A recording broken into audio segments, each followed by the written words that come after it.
নমস্কার। আজকে একটা ছড়া বলবো।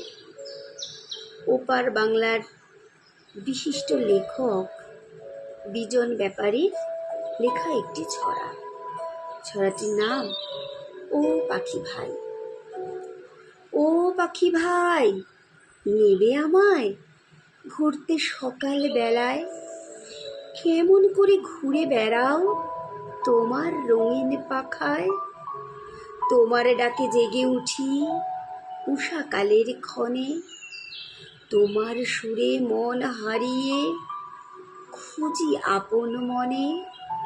সাঁঝের বেলা বলাকা দল আপন নীড়ে ফিরে, কেমন করে খুঁজে বাসা গাছ গাছালির ভিড়ে। শালিক টিয়া কেমন করে নকল করে সুর, পাখি হওয়াই ভালো ছিল ক্লান্তি হতো দূর। পাখি হওয়াই ভালো ছিল ক্লান্তি হতো দূর। নমস্কার।